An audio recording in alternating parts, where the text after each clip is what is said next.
Irpin शहर से लगता हुआ देखिए ये जंगल पूरा नेहा इस समय दिख रहा है। बर्फबारी एक बार फिर यहाँ पर शुरू हो चुकी है। बस उम्मीद करते हैं कि तेज ना हो ये फिर सुनिए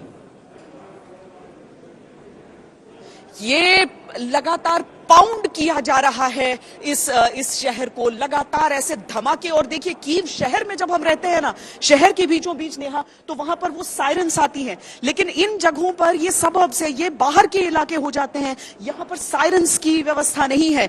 अचानक ये गोले आते हैं, अचानक वो गोलाबारी होती है और वही यहां पर हो भी रहा है रुक रुक कर। और ये जब आप एक के बाद एक सुनते हैं, एक के बाद एक ये गोले सुनते हैं, तो समझिए कि किसी नागरिक इलाके को अपनी जद में लेते हुए ये गोले रहते हैं। यहां की स्थिति बहुत भयावह होती जा रही है। अगर रूसी आक्रमण बिल्कुल कीव के द्वार तक पहुंच चुका है, ये उत्तरी हिस्सा है कीव का नेहा, और यहां पर पता नहीं एक ऐसी व्यवस्था के साथ जिसमें आप गिनती के सैनिक भी बता सके। हालांकि जो मुकाबला वहां से एक जगह से पीछे की ओर बढ़ता है तो सैनिक भी कुछ हद तक विथड्रॉ करके और दूसरी जगह रीग्रुप करते हैं, लेकिन ये जो जिस चक्र के हिस्से में ये तमाम सैनिक है ना, ये उतना स्ट्रॉन्ग डिफेंस एक तरह से दिख नहीं रहा है, उतनी मजबूत डिफेंस दिख नहीं रहा है कि उस हिसाब से एडवांसिंग फोर्सेस को रोका जा सके। लेकिन इन्हें उम्मीद है और यकीन है कि जो पीछे जो सेना जहां तक पहुंची है पूरी, वो वहां पर उन्हें वहीं पर थामने में कामयाब हो पाएंगे। यूक्रेन अगर शर्तों को रख रहा है और रूस भी अपनी, देखिए फिर अब और ज्यादा भीषण होती जा रही है ये जंग नेहा। अब और ज्यादा आवाजें, और ज्यादा गोलों की आवाजें आपको सुनाई देती जा रही हैं यहां पर।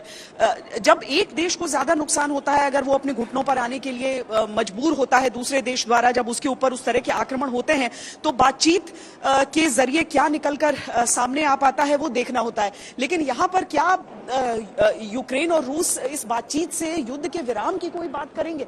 बात आ जाती है कीव के समर्पण की और ज़ेलेंस्की के बदलने की, और तब दो नेताओं के आपसी अहम के टकराव की भी बात आ जाती है। सेना इनकी लगी तो हुई है, ये भी अपनी मातृभूमि समझ रहे हैं, ये उसके लिए लड़ रहे हैं, लेकिन किस हद तक वो लड़ पाएंगे मैं दिखाती हूँ। देखिए अवरोध किस तरीके के बनाए जाते हैं। अगर आप इसको सड़क पर पड़े हुए इन कांटेदार छोटे छोटे एक तरह से समझिए कि ग्रिल सेक्शंस को या लोहे के सरियों को से अगर इस तरह के अवरोध बनाए जाते हैं, टैंकों जैसे वाहनों को, आर्मर्ड व्हीकल्स को कितना हद तक रोक पाएंगे? और भी कुछ बुजुर्ग लोग यहां से निकलकर आ पाए हैं, ये शायद अपनी पर्सनल गाड़ी में आ पाए थे, इसलिए वहां पर बहुत देर तक हमने देखा कि इनकी चेकिंग हो रही थी। जल्दी अब चूंकि संख्या बहुत कम रह गई है लोगों की निकलने की, और ये युद्ध और ज्यादा यहाँ पर एक तरह से कहें कि खुलकर उसके बाद यहाँ पर संघर्ष और ज्यादा होगा। यूक्रेन की तरफ से जवाबी कार्रवाई होगी जब सारे लोग आ जाएं। अब सारे नहीं, अभी तीनों एम्बुलेंसेस वहीं पर हैं, वो लौट कर नहीं आ पाए हैं, क्योंकि अंदर के भी हिस्से हैं ना जहां से निकालना है, जहां ज्यादा लड़ाई चल रही है। अपने लोगों को छोड़ना नहीं चाहता है यूक्रेन के, किसी तरह से फंसे रहे। कल के उस भीषण जंग के बाद तो एकदम नहीं छोड़ना चाहता है, जहां की तस्वीरें बिल्कुल विचलित कर देती थी कि किस तरह से बाहर भागते हुए लोगों के ऊपर आकर गोले गिरे हैं। और गोलाबारी तो ऐसी हो रही है नेहा, जो ऐसा समझ लीजिए जैसे बरसात चल रही हो उन गोलों की।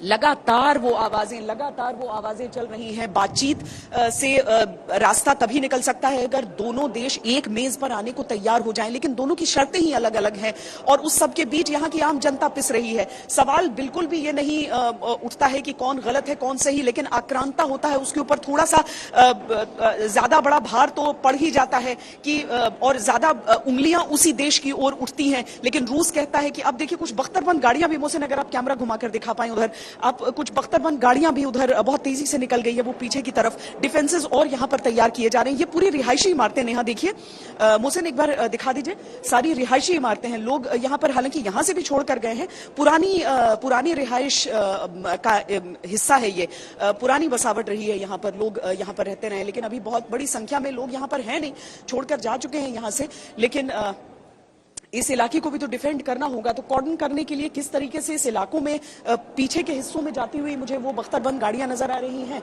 और सामने के हिस्से में जो यूक्रेन के सैनिक हैं वो सब यहां पर लग रहे हैं, तैनात हो रहे हैं, और अलग अलग यूनिफॉर्म्स जो आप देख रही हैं यहां इन सैनिकों की, तो वो इसलिए कि कुछ मुख्य फोर्सेस का हिस्सा हैं, कुछ वो नए लोग हैं जिन्होंने हथियार उठाए हैं। फिर गोलों की बरसात शुरू हुई है, यहां पर गोलों की बरसात लगातार एक के बाद एक, और उस सब के बीच से लोगों को निकालने का काम हो रहा है। हम कुछ और करीब जाकर वहां पर आपको वो तस्वीरें भी दिखाते हैं जहां से आप बॉर्डर के उस पार की भी कुछ हद तक एक झलक पा जाए नेहा।